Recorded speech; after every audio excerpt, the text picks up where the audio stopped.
শুধুমাত্র এই দোয়াটি একবার পড়েন, আল্লাহ তাআলা আপনার 90 বছরের গুনাহ মাফ করে দেবেন ইনশাআল্লাহ।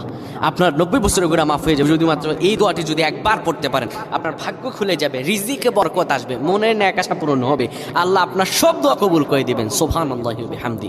এত ফজিলত, এই দোয়াটা আপনারা শেয়ার করে দিবেন। এই যুবকেরা, আমল না করেও সওয়াব পাবা তোমার একটি শেয়ারে, একটা বাটনে প্রেস করে তুমি সওয়াব পেয়ে যাবা। কারণ তুমি আমল না করো, অন্য কেউ যদি তোমার শেয়ারের বদৌলতে আমল করে সওয়াব তুমি পেয়ে যাবা। নবীজির হাদিস।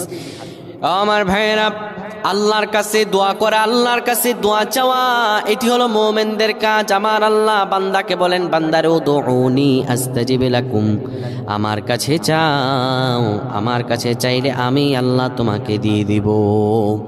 কেউ যদি একবারে দোয়াটি পড়তে পারে, দোয়াটি হলো রব্বি ইন্নী যালামতু নাফসি ফাগফিরলি। কেউ যদি এই দোয়াটা একবার পড়তে পারে, আমার আল্লাহ তাআলা তার 90 বছরের গুনাহগুলো মাফ করবেন। কবিরা গুনাহ নয়, সেটি হলো সগীরা গুনাহ। সগীরা গুনাহ মাফ হবে। বলবেন হুজুর 90 বছর তো হয়নি, তাহলে গুনাহ মাফ হবে কি করে? আপনার যত বছর হয়েছে তত বছরের সগীরা গুনাহ মাফ হবে, আর বাদ বাকিটা কাউন্ট করে আপনার আমল নামায় নফল নামাজ, নফল আমলের সওয়াব আল্লাহ তাআলা আপনার আমল নামায় দিয়ে দিবেন।